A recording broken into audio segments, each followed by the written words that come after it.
Magandang araw, ako po si Mark Lester Liraga.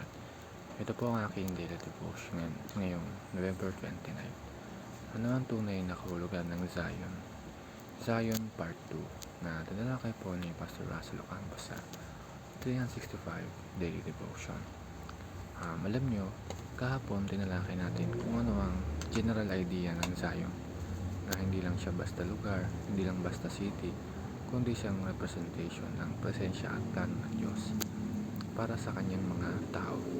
Pero ngayon, mas lalaliman natin kasi sa Isaiah chapter 2 verse 1 to 4, may pinakitang prophetic picture si Isaiah tungkol sa hinaharap kung ano nangyari in the last days. At dito papasok ang teachings natin ngayong araw. Number 1, in the last days, Mount Zion will be revealed and exalted.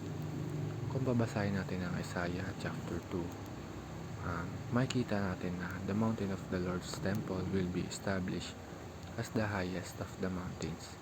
Ibig sabihin, hindi literal na magiging pinakamataas na bundok ang Zion, kundi magiging pinakamataas na kahalagahan sa authority at sa spiritual significance. At pangalawa, all nations will stream to Mount Zion to submit to Jesus. Grabe yung imaginary na ginamit dito. Kasi normally, yung tubig nagpo-flow pababa. Pero sa prophecy, nations will flow upward, pupunta sa Zion. Ibig sabihin nun, supernatural. Hindi kaya ng tao, pero kayang gawin ng Diyos. Darating yung time na ang mga tao kahit ibang bansa, kultura, lengguwahe, background, pupunta sila kay Jesus. Hindi dahil sa pilit, hindi dahil sa takot, pero dahil makikita nila ang katotohanan. For us today, kahit hindi pa natin nakikita ang buong fulfillment niyan, nakikita na natin ang foretaste.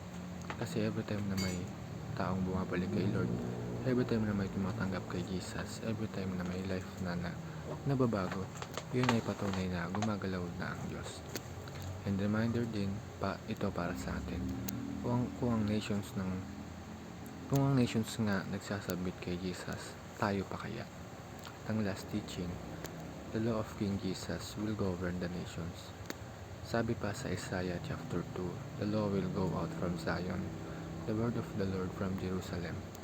Ibig sabihin, si Jesus mismo ang pagiging center ng justice, wisdom at direction. Kung titignan natin ang mundo ngayon, ang daming kaguluhan, ang daming injustice, ang daming war, misunderstanding at chaos. Pero yung promise ng Diyos sa Zion ay ganito: darating yung araw na ang paumuno ni Jesus na mag-restore ng peace. Yun lamang po.